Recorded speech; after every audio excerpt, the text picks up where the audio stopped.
Hello and welcome to Career Spotlight with Vanessa Ajimai.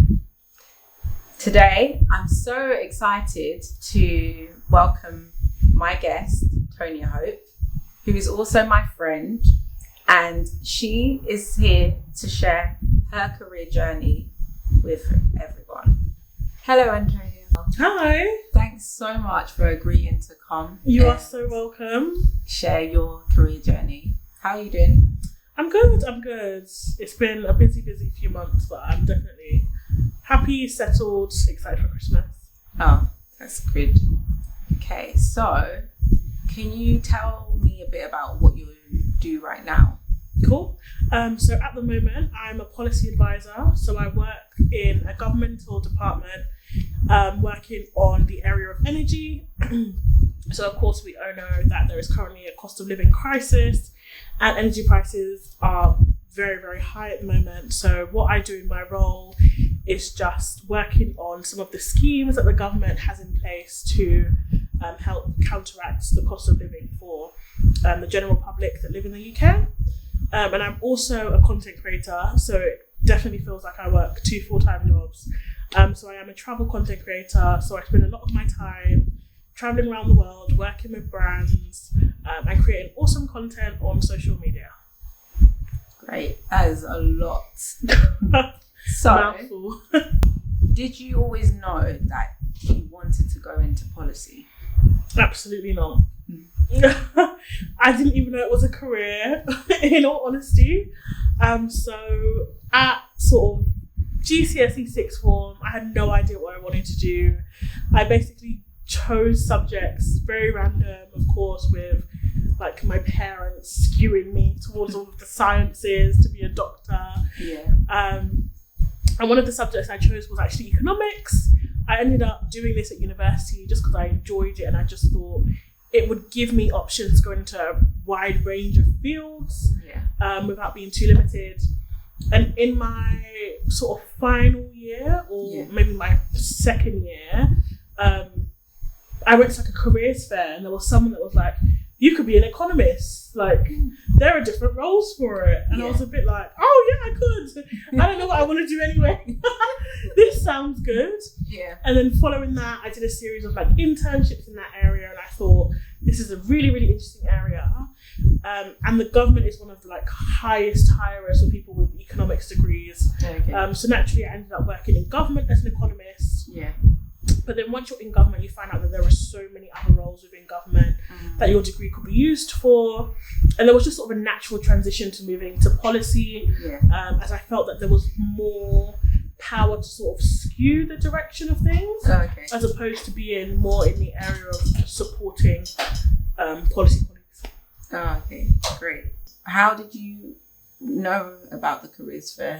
So it was actually held with my university. Oh, okay. Yeah, so my university were very big on making sure that students were employable. So they had like a huge range of careers fairs across the year. I just popped into one of them. Okay. And how about when you did economics? How did you find that? As in, how did I find the degree? Yeah, or the degree. I think it progressively got harder as sort of the years went on. Yeah. By the time I got to final year, everything was just so abstract in terms of numbers and calculations. So it definitely did challenge me. But I always found it very, very interesting when I was learning about how the subject could be applied to real life. Okay, interesting. So you mentioned that once you initially stepped into government, then you find that it's easy to then kind of navigate around and find others. So after you finished uni, what next steps did you take in order to secure a role? Yeah, so before I'd even graduated, I secured an internship. Sorry, I'm losing my voice. Okay. Before I even graduated, I secured an internship within government. Okay. So after I graduated, I spent 5 months working in the department as an economist. Okay. And then from being in and having spoken to just so many of the colleagues about so many of the options. I think that was sort of my in. Okay. Having worked with all of these people, I definitely had so much support in like my applications of seeking a permanent role, and stuff like that. So it was really, really helpful to have done the internship. Okay. So once you finished your role as an economist, then you went into the role that you're doing now, or? So this is probably like my 4th role in the government now. So I've probably changed once a year. So it's 2020. I graduated in 2018. So every year I've switched roles onto new projects. So I had my first role, internship as an economist. Okay. I then had another role as a graduate economist, like in housing. Yeah. Then I had another role working on Brexit stuff. That was my first policy role. Ooh. I worked there for like a year and a half, 2 years. Okay. Then I had my next role, which was also a policy role, Okay. In vaccines, and now I work in energy. Interesting. So someone might be watching and wondering, what even is an economist? What is that? Okay, I say this is always so hard to describe to people. I would say it's very much about learning how the world works and how the country works. So very much in terms of how the country gets money, how labour works in the country, how the workforce works in the country, how the UK makes its money, how it spends its money, what makes the UK like a world power, why is it so important in terms of different markets. Like the UK is very, very much finance based. It exerts quite a lot of finance worldwide. So in synopsis, one line, I would just say it's about learning about how the UK runs and works. Okay, that's interesting. And what kind of skills would you say that you need in order to do well in that type of role? I would say you have to have an essay type brain as well as a maths type brain. Okay. So there's a range of different economics as well that you can choose from depending on what your preference is. Okay. If you prefer more research, essay based, you could go into that area. There's also like a heavy numbers area as well. Okay. So like making calculations, making predictions, looking at data of the past, trying to predict what's going to happen in the future. So I would say if you can be mathsy as well as have a writing brain, it would be really helpful. But in all honesty, you could come in with any skills and thrive now. Okay. And then how about in terms of policy? Someone might be thinking, so what's that all about? I think policy is probably even worse to describe. Policy, there are so many different areas of policy that you can get into. I think the easiest way to describe policy would be lawmaking. Okay. So you could identify a problem, or someone in the department could identify a problem that the UK is facing that the government wants to try and solve. And then your whole job is to try and think of the different ways that this problem could be solved. And then eventually bringing in new laws that will basically work to solve the problem. Yeah, that's very simple. And what was the transition like from being an economist and then moving into policy? I would say it was quite a difference. Okay. So with economics, it's very much this is right, this is wrong, and applying the same kind of logic and thinking to different problems to get an outcome. Whereas policy, you are essentially inventing how to solve the problem. And oftentimes, this thing has never been addressed before and never been done. So you yourself are creating it. So there's not necessarily guidelines to follow. But I guess if you're a person that likes to sort of forge your own way, forge your own things, and you find that rewarding, then policy would definitely be the way to go. Okay, that's interesting. So how did you find the application process to transition from economics into policy? So I found it quite easy, actually. Okay. I'd say policy is such a wide field. Yeah. They don't necessarily have qualifications that you need to have to go into policy. Oh, really? Whereas to go into an economics role, you Yeah. would have to have they would expect you to have an economics degree. Okay. Or loads of places would even expect you to have an economics master's. Oh, okay. As well. So policy, I would say they pretty much take people from any degree. Really? Yeah. That's interesting, because I think some of the people that I've spoken to in the past have always had the assumption that they need a law degree in order to get into policy. But what you're saying is that's not the case. No, not at all, in all honesty. Every department has its own legal team. When it comes to actually designing the architecture of the law, there is a whole legal team ready to poke holes and stuff. Okay. So unless you wanted to be part of the legal team as a lawyer, then you're fine. Okay. And what are some of the skills that you need then to succeed within a role in policy? I would say you have to be able to work in a fast-paced environment. Okay. You have to have good writing skills. So a lot of my day-to-day is doing briefs, supporting on parliamentary questions. Okay. Definitely a lot of writing, a lot of drafting. Yeah. Presentations as well. Just a lot of trying to educate people on what my ideas are and how they essentially impact this problem. So I think writing skills are pretty key, and just being able to be creative as well as be able to adapt to ever-changing circumstances. Okay. So when you look at some of the tasks in which you do for your everyday job, would you say that some of the things that you enjoyed previously when you were younger, maybe subjects, that you can see how that ties into what you're doing now? I would definitely say I've always been pretty, I don't know the actual term, but let's say double-brained. Okay. I've always been very good at writing, but I've also really, really enjoyed maths. Okay. So I think both have just been very, very handy. Yeah. My personal opinion would be that my economics degree has helped me quite a lot, even in policy as well. So any kind of law you're bringing in, you're always going to need economists in terms of evidence. Yeah. So just being able to understand the terms and just be familiar really does help quite a lot. Okay. So do you have any advice for maybe new graduates that want to get into policy?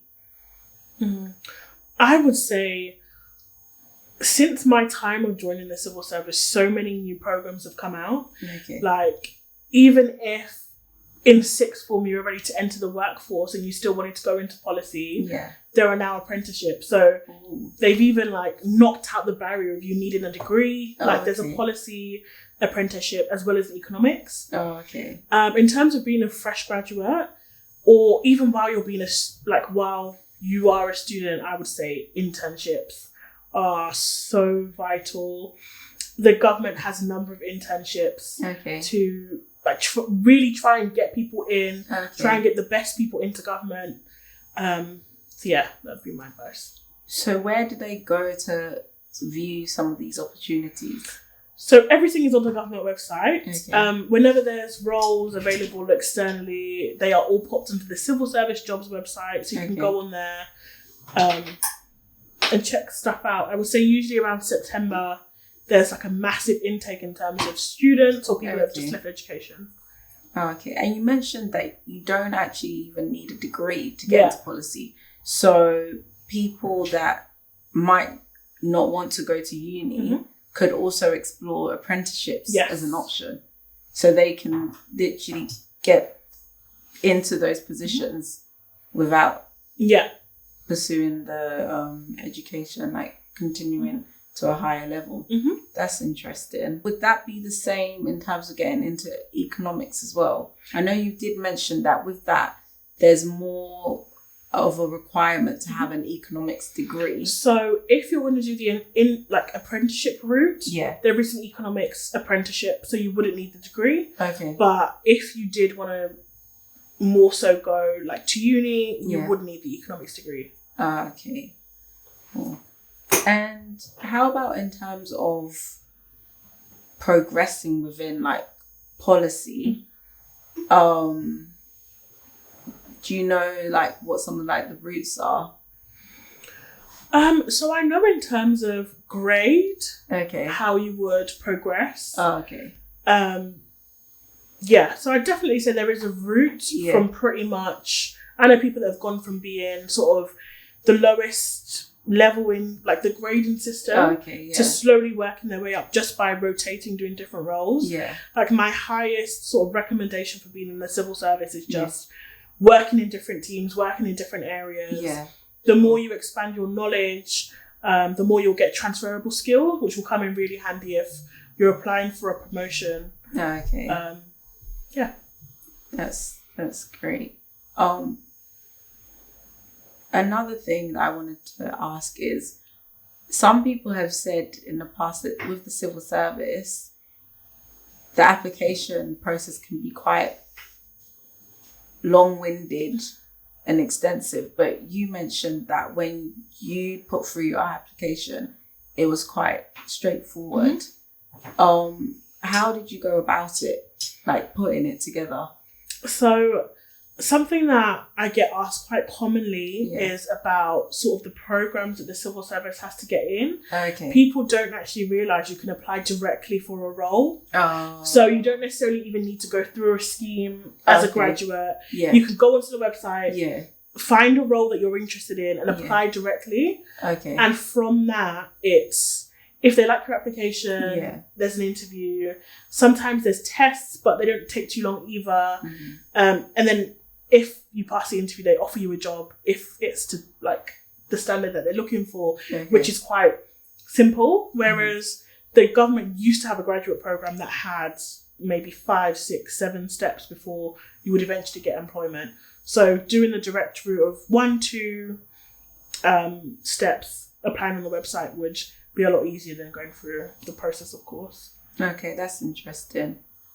One other thing that I was pondering over is, what if someone like really likes the written aspect, so but then they're not very numerical, so they don't like the numbers side of things, can they still consider a role within economics? I would say yes. There are roles within there that is a lot more economic theory as opposed to calculation. I think for the civil service, it is heavily written based. Okay. I'd say. Whereas if you did want to be an economist in sort of think tanks, like National Statistics Office, would be a lot heavier on the numbers. Oh, okay. Great. That's been really interesting. Thank you for that.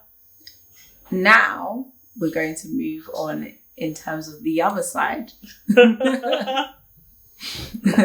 Yes. So you mentioned as well that you do travel content. So tell us a little bit about that. What does that involve? Okay, cool. So travel content creation, I would say involves a lot of travel. So I travel a lot. Okay. And from that, I do a lot. I would say I create a lot of resources for my followers. So teaching them about the world, sharing my experiences, experiencing somewhere new for the first time, sharing what I learned from traveling, sharing information about the places I see, and very much just trying to encourage people to get out there and travel and learn more about the world. Okay. So I would say mainly video content, also sometimes like photography content as well, and editing that across social media platforms. Okay. How did you find yourself doing that? It's a very different contrast. Well, you might not find it, but from your full-time role and then this other role as well. Yeah. I have always been a keen traveller. So it's always been like my love, my passion. So I think I really got sort of the travel bug from uni. Everything stems from uni when it comes to me. So in my first year of university, I think when you're a student, you're just filled with so much opportunity. Yeah. Like, people are constantly coming in to tell you about this opportunity, that opportunity. Yeah. In my first year of uni, I ended up doing an internship in China and also a cultural immersion program in India. Okay. And both were fully funded. So I think that's what just set me off. Nice. Like, having gone to these countries and just fully immersed myself in their culture. Like, in China, I was working every day, commuting on my own, like living in my own flat, doing my own grocery shopping. Yeah. I had my own manager who was a local at a company. I just fell in love with learning about different cultures and just experiencing how different people live in the world. Flash forward a few years. Yeah. Pandemic hit, and I think everyone was just stuck with stuff to do. Yeah. And I just thought, after years of people sort of encouraging me, saying, you travel to so many places, like, you do so much stuff, like, you should really share it with the world. Yeah. I finally said, yeah, you know what, I'm just gonna start creating content. I'm not an expert, but I'm just gonna get on social media and just post about where I go and share. And then, all of a sudden it just blew up. 2 years later, I have a number of successful accounts, which is pretty awesome. Nice. So can you tell us a bit about that progression and which mediums that you're using for your travel content? Yeah. So I initially started on just Instagram in January 2021. Okay. I would say it progressed quite well. Like, my first ever piece of content was being shared like all over the world, which I just thought was completely nuts, considering I was just new and I was like, I don't know what I'm doing, but I'm gonna try. And I slowly saw like an increase in followers, an increase in engagement. And I think that really spurred me to like continue on. Because I just thought like, this is just so much fun for me. I love posting about travel. I love talking about travel. So it didn't really feel like work. I would say within the first 9 months, I had my first like fully viral video. And then from there, I just think it was like a catalyst for like consistently viral videos as well. I started on around like 2,000 followers. Okay. And then by September in the first year, I had like 40,000. Wow. Flash forwards now. I have expanded, so I'm also now on TikTok. I have, I want to say 48,000 on TikTok. Okay. And 123,000 on Instagram. Wow. And you say that so casually, like, I just have like 100 and how much? 20,000 plus. I don't know. Followers. Honestly, I genuinely never expected like this would happen. But honestly, I'm genuinely so grateful for my audience. I think they're so awesome. So that's been quite a lot of growth. And what do you think has been key to that growth? I think I just think people are really desperate for a change in the industry. Like, travel for a number of years now has had the exact same look. It's been like mainly dominated by either white women or white men, all thin, all blonde.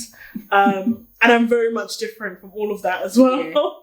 And I would just say I'm very much really show people what a country is like, as opposed to just a pretty photo with a cool caption. I really like to go in depth with my captions.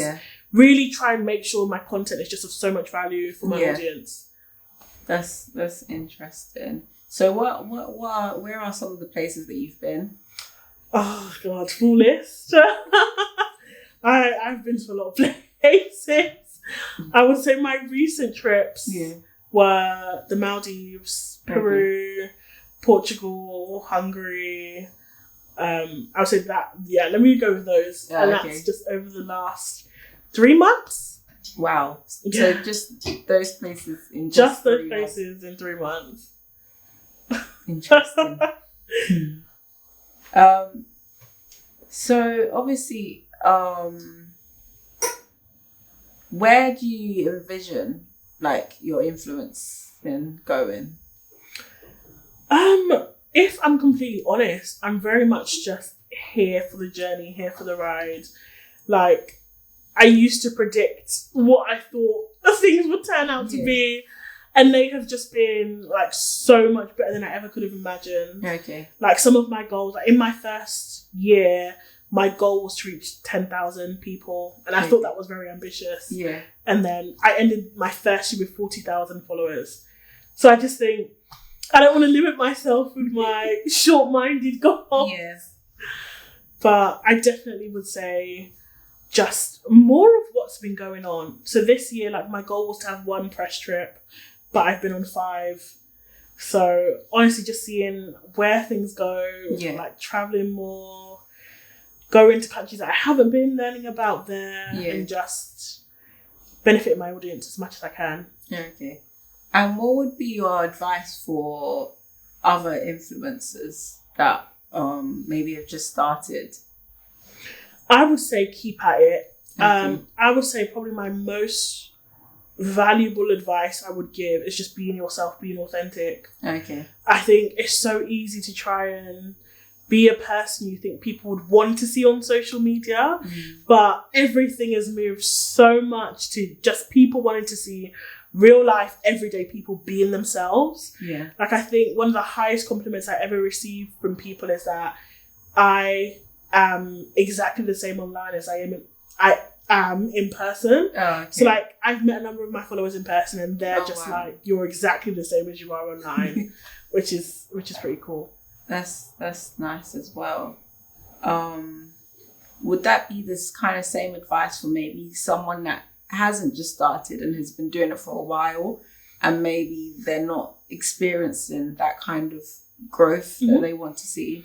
Absolutely. I think especially on apps like TikTok, you can reinvent yourself as many times as you want, but TikTok will always know if you're being authentic or not. I've seen so many people being called out on a number of occasions just because people don't respond to things that they think are just so polished. At this point in time, I would say what is thriving is people doing random videos, like in their like night scarf, just talking, and people just resonating with that, as opposed to like fully polished, furnished, like highly edited videos. Like sometimes I'm just like, I have a thought, I bring up my like camera phone and record on there straight without any editing. Okay. So no, I'd definitely say it's valuable information for any stage you're at. Okay. And what is like, I think you've already touched on it, but you might have a bit more, but your approach to, for example, when you post on Instagram, what does that process kind of look like? I would say it's changed over time. Okay. Like, I do try to think of content before I've even gone on a trip. Okay. So if I'm going on a trip and I know what I'll be doing on the trip, I'll immediately start brainstorming. What do I think my audience should be interested in? Yeah. Looking at previous content that I've done. Okay. What had the most engagement? What had the most comments? Okay. What were people asking me to talk about? And then I'll always take that on board and think of what I can do for that for the next trip. Yeah. So I'm very much a record everything, take as many photos as possible. I think particularly with travel content, it's very much a one-shot thing. Okay. Like, if you've taken this content and you've left, like, you can't really go back to where you were to that moment. So I'm very much, sometimes I get like hundreds of photos from one day. Okay. Even if it's just to choose one photo from that day, but just making sure that my content really reflects my experience in the country. So it's very intentional. Yes, I would say it's very intentional. And how, first of all, do you generate any revenue from what you do? So my first paid campaign was 12 months from when I started content creation. You mentioned before about people watching you from all over like the world. Where are like some of your main followers from? So I would say my top 5 are the UK, the US, Canada, I want to say Australia, and what was the last one? There's quite a few in France as well. Okay. And do you think there's any particular reasons as to why your followers are concentrated in those areas? If I'm completely honest, I have no idea exactly how the algorithm works. Yeah. I literally know nothing about algorithms. Oh, okay. In general, Yeah. I think from where you're based will always be a high number of followers from where you're like physically based. Okay. I think there's so many like different factors that go into it. So of course, I only speak English, so all of my content, my voiceovers and subtitles are in English. Whereas I know of other creators that all of their content is in Italian, so they have a huge following from the countries that speak Italian. Yeah, makes sense. And stuff like that. That makes sense. Okay, so if people want to find you, how can they contact you? Cool. So on social media, my handle is Tonia Hope _ on Instagram, and then just Tonia Hope on TikTok. Okay. But I do have like quite a few things in the works. Oh, okay. So it's also Tonia Hope Pinterest as well. Okay. And a few other platforms. Interesting. Do you have anything else that you want to put out there before we wrap up? The final words. I don't know. I would just say like my biggest life lesson over the years has just been know your source. Like be confident in whatever you are. There are people that will appreciate you for who you are and what you offer. Like there's no point trying to pretend to be someone else. Oh, that's nice. Thank you so much, because I know you're a very busy woman. Very hard to get hold of. But yeah, thank you for your time and for sharing your career journey. Cool. Thank you for having me. It's been a nice chat. Once again, so the part that I know everyone wants to know about, which is pay. So with the economist role, I checked the range for within the London area, and at a low it shows it can start from 31k all the way up into the 70s, and at an average around about 50k. Obviously will depend on experience and various other factors. This one is also specifically with London, which normally has the London weighting included in various roles. If we look at the policy salary now, so you've got the entry level role in policy, which is normally like the policy assistant, and that normally ranges within 23k to 30. This one does state the senior policy advisor, but this is more like the policy officer role, which ranges within 32k up until 40, goes up into the policy manager, which also fits into the senior role, which then goes into the next range, 40 to 50k, and then can go in excess of 60 when you start getting to the heads of department. I also checked Glassdoor for the London area. This one is only at the policy officer role, which shows from 30k all the way up to 56k, and will vary in various departments and industries. So you see a list of the government departments listed and their average salary, and then it also gives the range for within that department. There are also private ones listed on Glassdoor, and you can see the difference within the pay for those ones.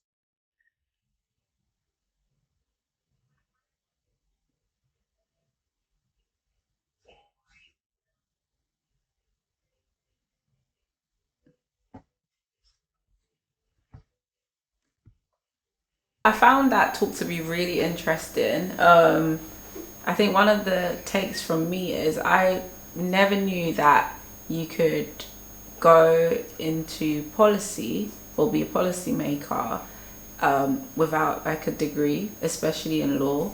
So that was an interesting take, and to kind of see Tonia's journey from securing a role within government and then going into an economist and then transitioning from there into a policy maker. So that's been interesting. At the same time, balancing that with her role as an influencer as well, and doing very well at that. So for more interesting career journeys and content that will inspire you, make sure that you definitely continue to watch this show and that you share, you like, and you subscribe to this channel.